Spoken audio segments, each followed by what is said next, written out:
Del Costello, founder of the Talk It Oral Language program for schools. I'm here today at St James School and I'm going to be speaking to a group of parents about some of the things that they should be thinking about while they're preparing their young people for a start in the classroom. Come with me. So I'm here with Tracy, who's the new entrant teacher at St James School. Hi Tracy. Hi Del. What are some of the things that you see provide challenges for those kids when they first start school in terms of oral language? So what's happening is, for some of these children who are beginning school, they're coming in with some speech problems. So that impacts negatively on their progress throughout the curriculum areas. So for example, in writing, if we're looking at recording unknown words, the children are having trouble articulating the sounds, which has a negative impact on what they're recording on the paper, which makes them struggle as they work through their way through the writing session. Okay, so if they can't make the sounds properly at that point, it's difficult for you to get started teaching them to write and even read, I guess. Absolutely, right. Absolutely, because if they don't have those letter sounds, if they can't articulate them correctly, then it provides a barrier for them to start that learning process that's off. hard, isn't it? Mm. Is there anything in terms of social implications for these little people when they're starting?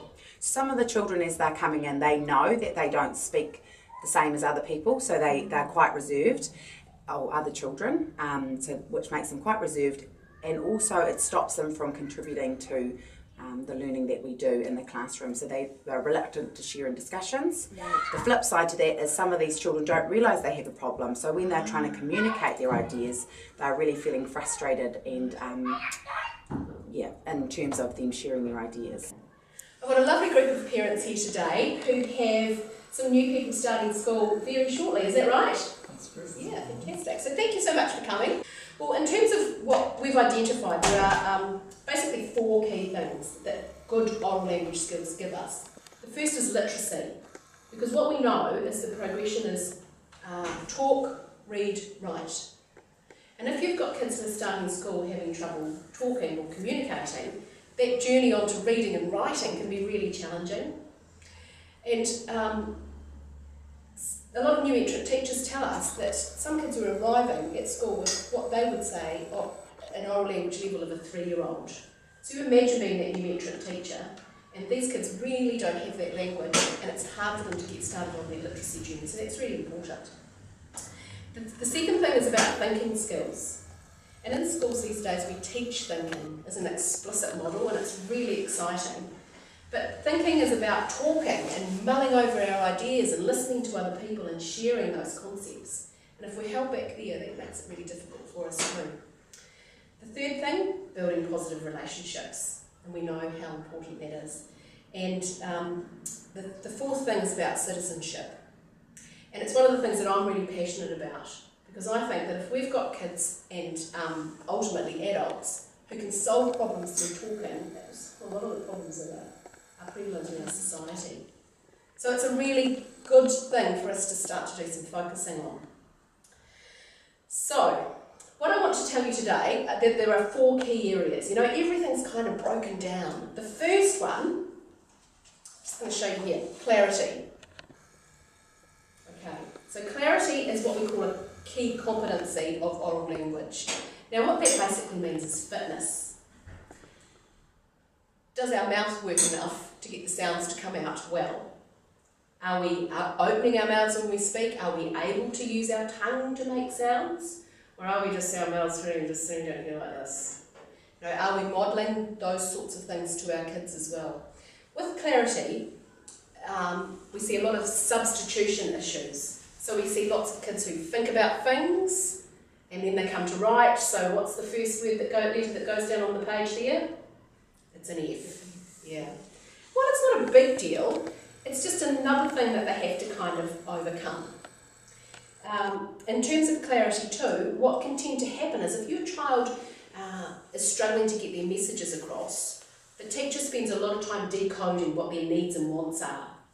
And that takes up time, and for some kids that causes a lot of frustration. And so when you're observing in a new entrant classroom, normally the frustrations for those little people comes from the fact that people don't understand what I want. So if I'm trying to, if I've got a better way of doing that, it's going to be much easier for us. So clarity is the first thing. The second thing, fluency.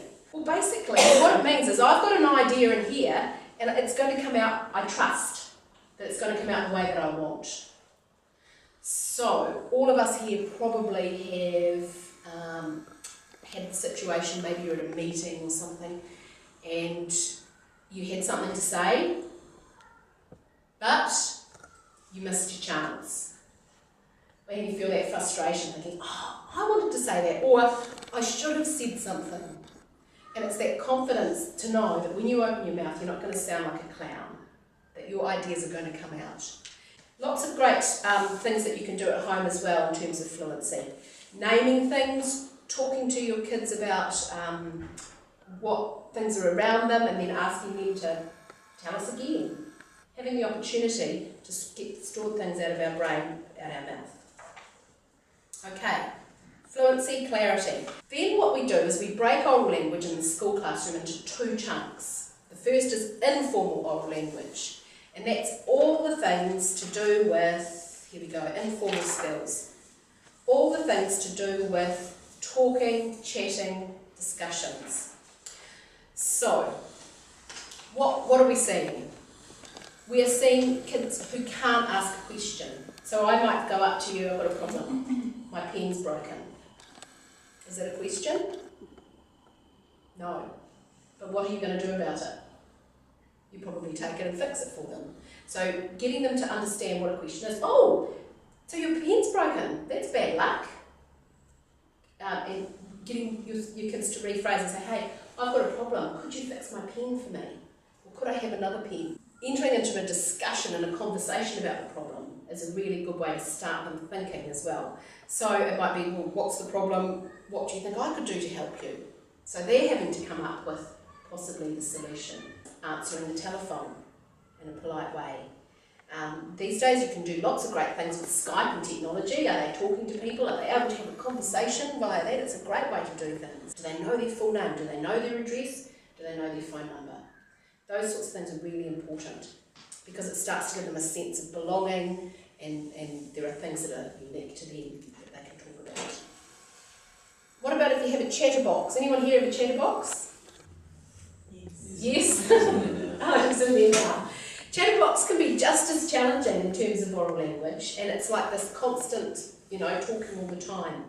If you have a chatterbox, it's time to get on and start explicitly teaching them listening skills. So helping them to understand about being interested in what the other person's saying, taking things from them, from the conversation, and then adding on to it. So in terms of progression, once you've got that fluency, you've got that clarity, listening is the next phase. So our communication cycle, send, receive, send, receive, send, receive. It goes around and around and around. And your chatterboxes are doing lots of sending. Are they doing lots of receiving? Once they've got the two things in balance, they've got a great base skill for Odyssey. So that's some of the informal things that you can do. In terms of formal oral language, these are things that potentially could be prepared for an audience. So being able to say rhymes and little poems, to be able to tell stories without having to read the text, to be able to retell things. A lot of kids do heaps of role play when they're in their early childhood environment, and you start to see it drop off. Encouraging that, doing that with them, getting in role, playing, doing different things that are about using your oral language in a different context. And of course there's singing as well. They do heaps of singing in the new entrant classroom, and that helps with everything. Fluency, clarity, and helping us to remember things. Before we finish up, there are some things that we have noticed over a whole range of different schools about what not to do. Okay, so this is the kind of stuff, oh gosh, I do that, I must stop. Answering for your child. So someone asks them a question, you keep your mouth closed. Sometimes it's difficult because we have to wait. And waiting is fine. Waiting is fine. Now what if your child really, you can see they're totally stressing out. I don't want to answer this, I've just about crawled inside out and gone behind. The thing to do then is for you to answer, but you give it to the child, give it to your little one and get them to say what you've said. Takes a little bit longer, but it's very, very important, because getting that transition to owning my thoughts, well, sometimes they don't know the answer, so you can give it and then they say, you give it and they say. In terms of clarity, if there is something in terms of a bigger issue that you're concerned about with your child, it's okay to ask for help with that. So that might be, if you're concerned that they don't have enough words, or maybe there's some really strange things going on with forming sounds. We're seeing all sorts of substitutions. K's for G's and B's for T's and all sorts of really interesting things.